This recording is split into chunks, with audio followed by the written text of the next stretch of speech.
히브리서 13장 1절과 2절의 말씀입니다. 형제 사랑하기를 계속하고 손님 대접하기를 잊지 말라. 이로써 부지 중에 천사들을 대접한 이들이 있었느니라. 폴 투르니에라고 하는 의사가 창조적 고통이라는 그의 저서에서 이렇게 말하고 있습니다. 이타적인 사랑은 나를 위한 것이 아니라 남을 위하는 그런 사랑은 기적을 일으킨다. 이타적인 사랑을 가슴에 품을 때 내가 자유롭고 내가 행복해지고 이타적인 사랑을 내가 베풀 때 내 주변의 모든 사람이 자유해지고 행복해지는 것이다. 그렇죠? 사랑은 나를 자유롭게, 나를 행복하게, 그리고 내 주변의 모든 사람들을 또한 자유롭게 하고 행복하게 해 주는 것입니다. 사랑처럼 좋은 것, 귀한 것, 아름다운 것은 세상에 없습니다. 이 사랑을 여러분이 가슴에 품으시기를 바랍니다. 히브리서 기자는 형제 사랑하기를 계속하고 손님 대접하기를 잊지 말라고 합니다. 형제를 사랑하고 손님을 대접하는 것을 잊지 않을 때 우리의 삶은 더욱 풍성해질 것입니다. 왜 그렇습니까? 먼저 자신이 행복해지기 때문입니다. 폴 투르니에가 말한 것처럼 자기 자신이 사랑할 때 먼저 행복해진다. 여러분, 이기주의와 개인주의는 진정한 만족이나 높은 차원의 행복을 전혀 알지 못합니다. 그래서 두란트 팔롯이라는 사람은 당신의 행복은 당신이 사랑하는 사람들의 행복 속에서 발견됩니다. 진짜 행복은 내가 사랑하는 사람들이 행복할 때 내가 행복해지는 것입니다. 아내가 행복할 때 남편이 행복해져. 남편이 행복할 때 아내가 행복해져. 자식이 행복하면 부모가 행복해져. 부모가 행복하면 자식이 행복합니다. 뿐만 아니라 내가 먼저 행복하면 내 주변에 나를 아는 모든 사람들이 행복해지게 되고 내가 아는 모든 사람들이 행복할 때 나 또한 행복해지는 것입니다. 왜 우리가 형제를 사랑하고 손님 대접을 잊지 말아야 합니까? 다음으로 선한 영향력을 갖기 때문입니다. 그럼 모태통은 권력은 총에서 나온다. 권력 또는 지도력이라고 말할 수 있는데 총구멍에서 나온다. 이 총은 뭘 말합니까?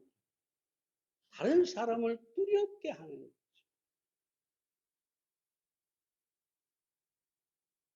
거기에서 다른 사람이 복종하게 된다는 거죠. 따르게 된다는 것이죠. 그러나 진정한 영향력, 지도력은 사랑과 희생으로부터 오는 것입니다. 그래서 나폴레옹이 뭐라고 합니까? 나는 100만의 대군으로 세계 정복에 실패했으나 나사렛 예수 그리스도는 한 명의 병사도 없이 온유와 사랑만으로 세계를 정복했다. 내가 왜 사랑을 가져야 합니까? 왜 사랑해야 됩니까?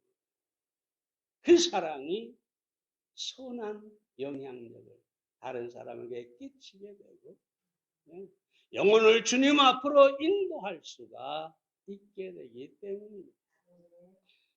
마지막으로 공동체를 살리기 때문입니다. 여러분, 공동체는 이기주의와 개인주의 때문에 항상 다툼이 일어나고 파괴됩니다. 심지어 교회도 마찬가지죠.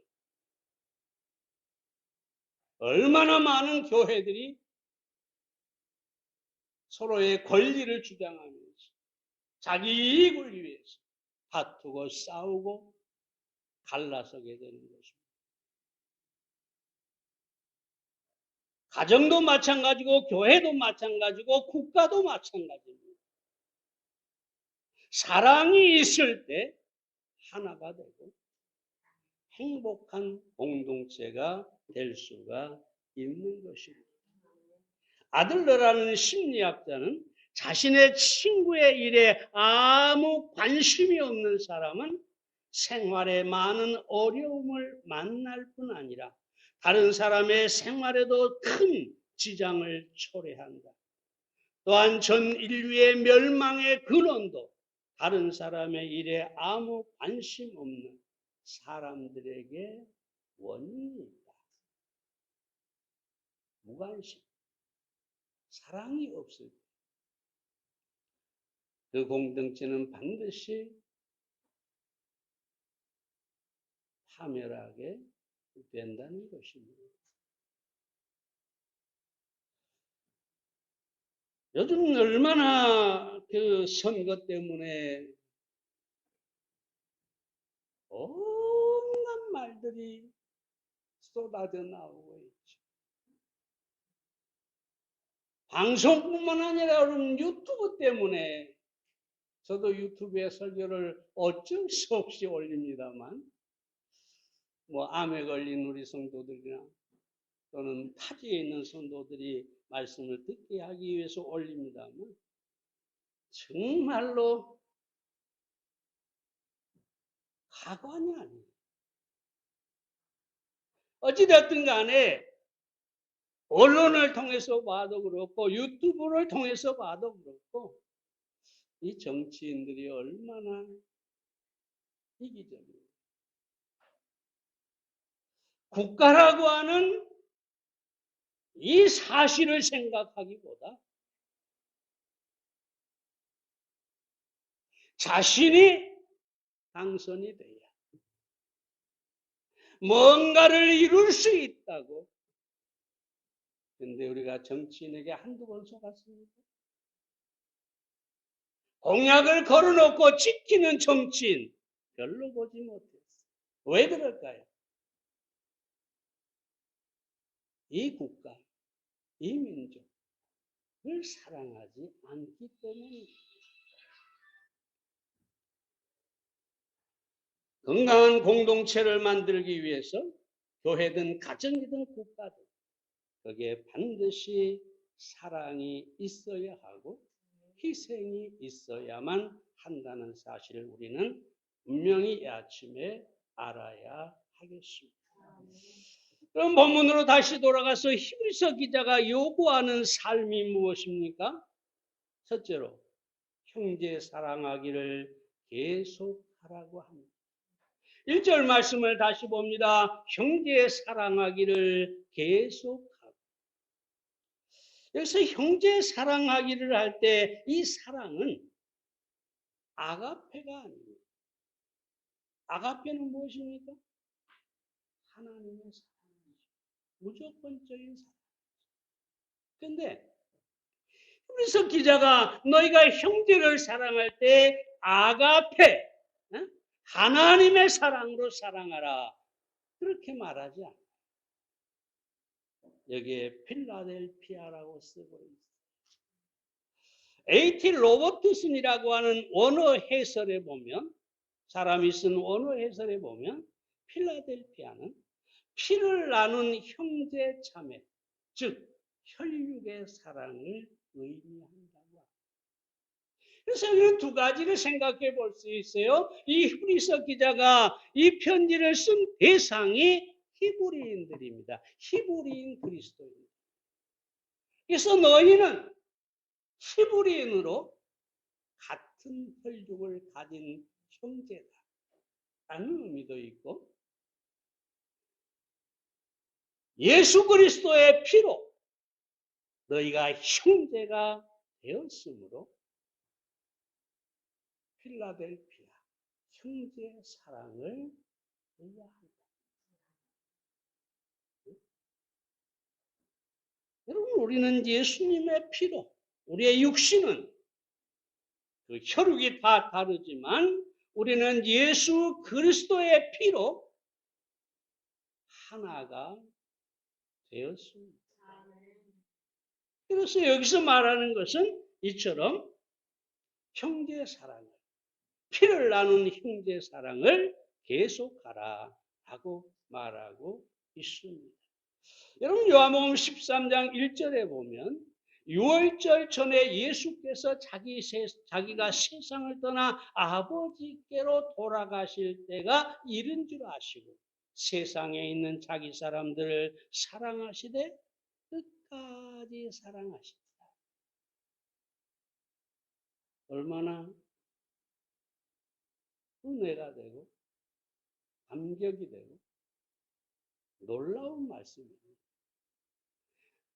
하나님께서 우리를 사랑하시되 끝까지, 예수님께서 우리를 사랑하시되 끝까지 사랑하신다.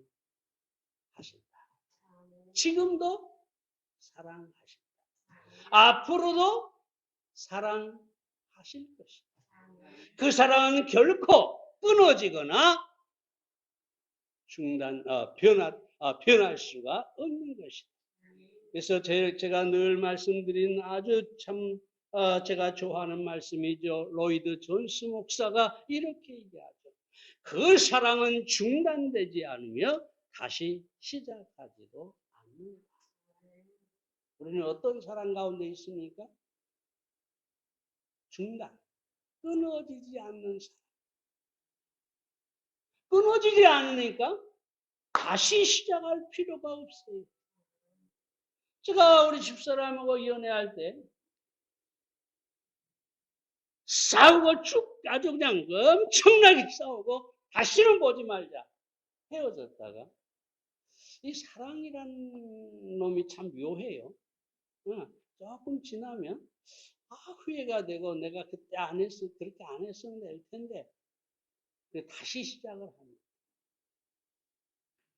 헤어졌다 시작하고 헤어졌다 시작하고. 이게 인간의 사랑이에요. 근데 여러분, 하나님의 사랑, 우리 주님의 사랑은 결코 중단되지 않습니다. 그래서 다시 시작할 필요가 없습니다. 우리는 그 사랑 안에 지금 살고 있는 것입니다. 그럼 어떻게 우리가 형제 사랑을 계속할 수가 있을까요? 제가 어떤 특별한 대답보다도 로버트 스턴버그가 한 예일대 심리학 교수입니다만 그 사람이 한 말을 인용해 보겠습니다.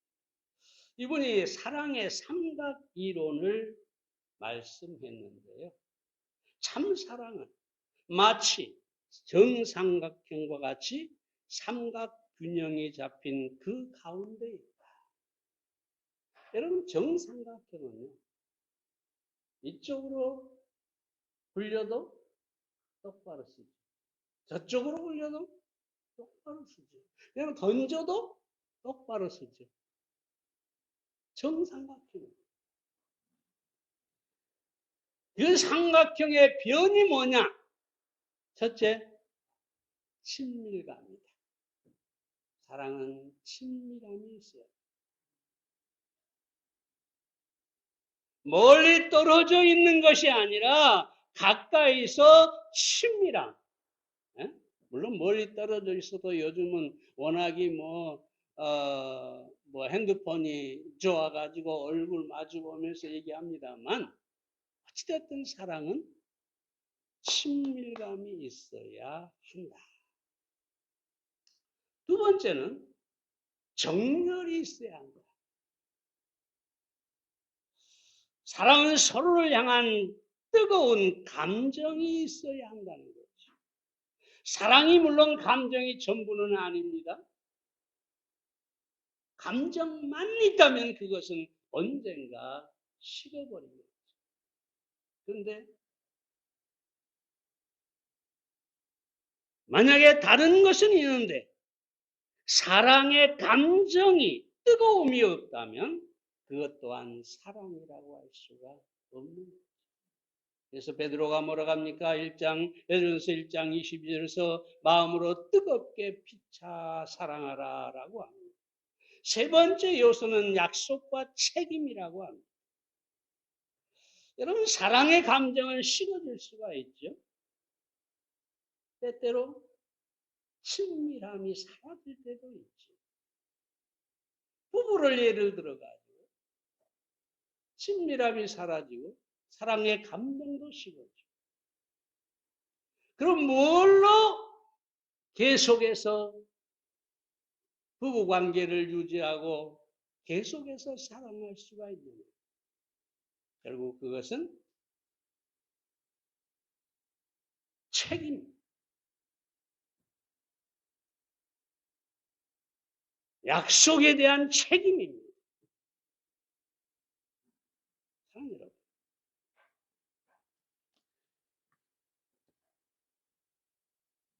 사랑해요. 사랑의 감정이 식어져 가는 상태에서도 관계를 지속하게 하는 것이 약속이고 책임입니다.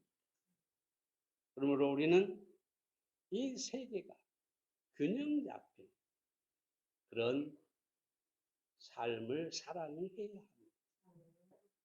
여러분, 친밀함도 없고 사랑도 없고 책임과 의무만 있다면 그것 또한 사랑이 아니죠.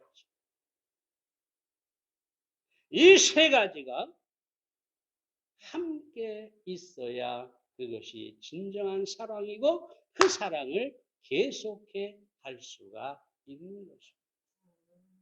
오늘 주님이 우리에게 하신 말씀이 뭡니까? 사랑을 계속하라. 형제 사랑을 중단하지 말라. 여러분, 이 사랑 안에서 형제를 사랑하고 그 사랑을 죽는 그날까지 계속할 수 있기를 바랍니다. 두 번째로 손님 대접하기를 잊지 말아야 한다고 합니다. 2절 말씀을 봅니다. 손님 대접하기를 잊지 말라. 이로써 부지 중에 천사들을 대접한 이들이 있었느니라. 손님 대접하기를 잊지 말라. 이것은 형제 사랑에서 더 확대된 사랑을 말하고 더 넓은 명령이라고 할 수가 있겠죠. 형제가 같은 민족이나 교회 울타리 안에서 함께하는 사람들에 대한 사랑이라면 손님은 낯선 사람을 말하는 것이죠. 근데 그 이유를 뭐라고 설명합니까? 바로 부디 중에 손님을 대접했다가 부디 중에 천사를 대접한 사람이 있었기 때문입니다. 창세기 18장에 보면 아브라함이 손님을 대접했다가 이삭의 수태 소식을 전해왔게 되죠. 19장에 보면 롯이 소돔성에서 이 사람들을 자기 집으로 영접했다가 소돔에서 멸망해가는 소돔에서 구원을 건짐을 받게 되었습니다. 이 히브리서 기자가 하는 얘기가 뭐냐? 여기 부지중에라는 말이 나오는데 이 말은 눈치채이지 않다는 뜻입니다. 그냥 이 사람이 사람 모양을 하고 있지만 천사구나 하고 대접을 한 게 아니라는 거예요. 전혀 눈치채지 못하고 그저 사람을, 나그네를 대접했다는 것입니다. 근데 그것이 바로 천사를 대접하는 것이 되고 하나님의 약속과 축복이, 구원이 그들에게 주어졌다는 것입니다. 자, 여러분, 우리가 어떤 사람을 대접했을 때 부지 중에 천사를 대접하는 경우가 있을 것입니다. 아니, 부지 중에 하나님을 대접하는 게 있을 겁니다. 왜 그러느냐? 이 소자 중에 한 것이, 이 소자 중 하나에게 한 것이 곧 내게 한 것이라고. 그러니까 결국은 우리가 어떤 사람을 대접하는데 곧 하나님을 대접하는 것이다. 우리는 선 대접하기를 잊지 말아야 할 것입니다. 근데 히브리서 기자가 이 손 대접하기를 잊지 말라고 한 데는 이유가 있습니다. 이 초대교회가 핍박을 받아서 흩어지게 됐어요. 그래서 유랑하는 흩어진 그리스도인들이 찾아오는 경우가 많이 있었어요. 심지어 자신을 선지자라고 하는 사람들, 그러니까 말씀을 전하는 사람들도, 복음 전도자들도 찾아왔어요. 이런 사람들에 대하여 대접을 잘하라 그 말이에요. 네. 그런데 사도 요한은 이 손님 대접에 몇 가지 얘기를 하고 있습니다. 첫째는, 먼저는 대접하는데 위험이 있다는 겁니다. 아니, 손님 대접하기를 힘쓰라, 잊지 말라 그랬는데 손님 대접하는 게 왜 위험할까요?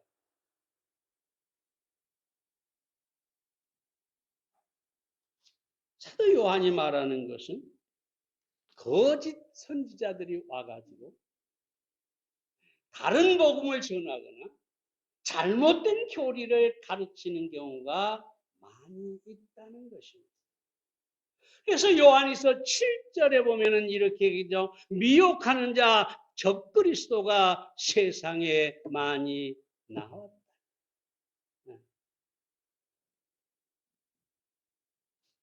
오래전에 양동에서 목회를 할 때 내 고향 선배고 내가 참 예전에 좋아했던 목사님이 와서 설교를 했어요. 설교를 했는데 이 설교가 완전히 성경에서 벗어난 설교예요. 들을 수가 없는 설교예요. 제가 조금 더 무례하고 조금 더 성질이 급했다면 강단에서 그냥 끌어내렸을 거예요. 근데 차마 그렇게는 못하고 다음 주에 그 설교가 마치자마자 바로 예배를 끝내버리고 다음 주에 제가 사과를 했습니다. 지난주에 그 목사가 말하는 것은 비성경적인 것입니다. 잘못된 교리입니다. 다시는 함부로 강단에 목사를 세우지 않겠습니다.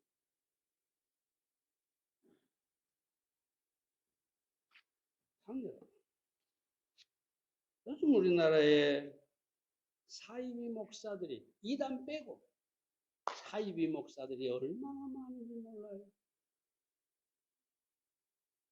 목사라는 사람이 비례대표를 시켜주겠다고 7억을 내라, 이런 소리를 하지 않아요.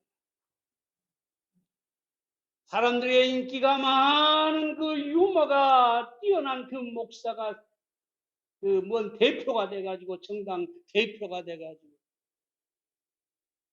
뭐라고 강연을 하느냐? 선거운동을 어떻게 하느냐? 저 전라도 어떤 할아버지의 말씀을 들었는데 모든 데모가 북한에서 와가지고 다 한 것이다. 그 사람이 5.18 이러면 그 문제가 되니까 그 말은 못하고 저 북한 공산 괴뢰 집단이 내려와가지고 데모를 선동한 것이다. 며칠 전에 들은 거예요.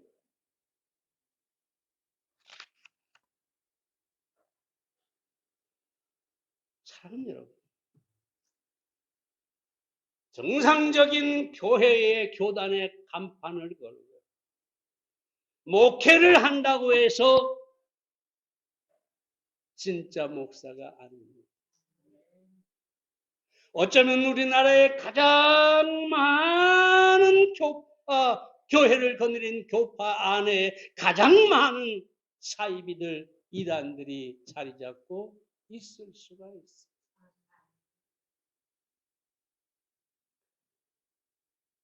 사랑하는 여러분, 요한일서 1장 10절에 보면 요한이 뭐라고 합니까? 누구든지 이 교훈을 가지지 않고 너희에게 나아가거든. 여기서 이 교훈은 복음을 말합니다. 예수님이 십자가에서 우리를 죽으시고 장사됐다가 3일 만에 다시 살아난 이 교훈, 이 교리를 갖지 않고 너희에게 오거든. 그를 집에 들이지도 말고 인사도 말라고.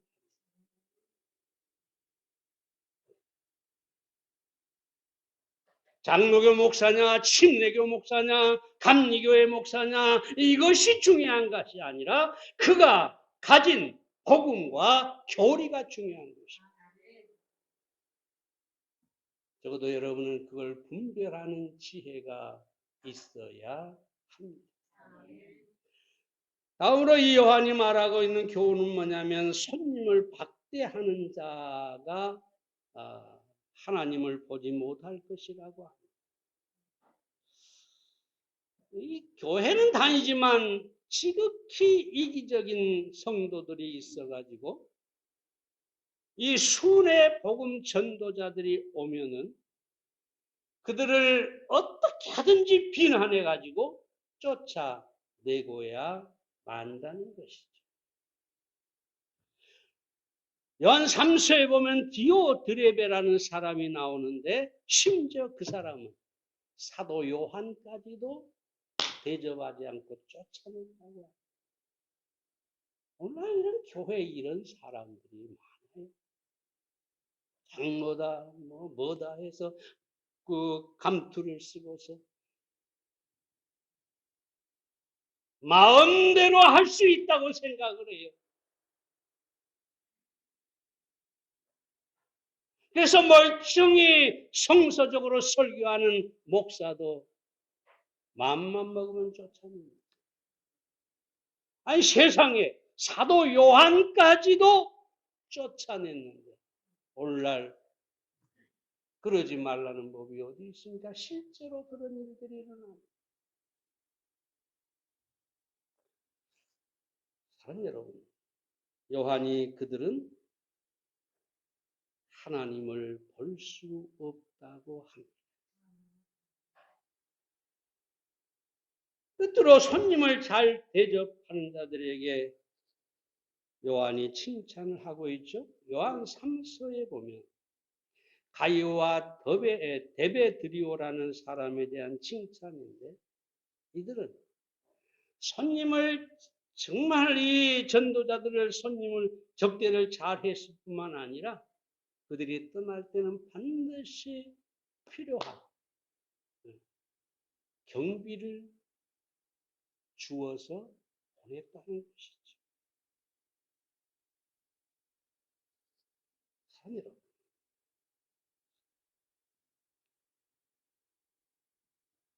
손님을 분별하되 좋은 손님. 이 거짓 교리나 여기 하나님의 사람들을 대적하는 이런 사람들이 아니라 정말로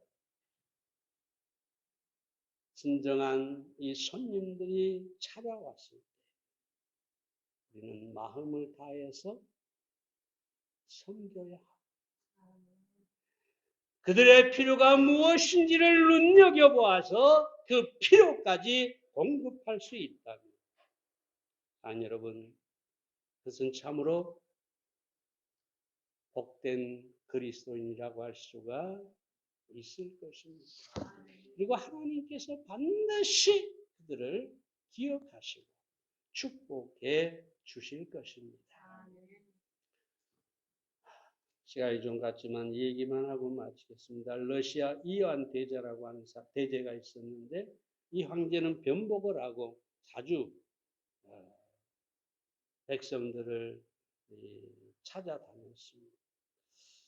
하루는 남루한 옷을 입고 그 도시에 많은 집을 찾아다녔는데 누구 한 사람 받아들이는 사람이 없어요. 내쫓았어요. 그래서 할 수 없이 도시 외곽으로 가서 한 집, 저 가난한 농부의 집을 들어갔는데 거기에 그 농부가 아주 기쁨으로 받아들이면서 자기들이 먹을 것도 부족한데 그 먹을 것을 이 황제에게 나누어 주었어요. 부지 중에. 네? 황제인지 눈치채지 못하고 그냥 온 손님을 대접을했어요. 그날 밤에 자고 황제가 떠났는데 다음날 신하들과 마차와 엄청난 이 일행이 찾아왔어요. 그리고 이 농부에게 어젯밤 그대는 나를 거린으로 영접했지만 오늘 나는 임금으로서 그대에게 상을 내리고자 왔노라. 그래서 금 한 자루를 상으로 주고 내가 왜 얘기를 하냐.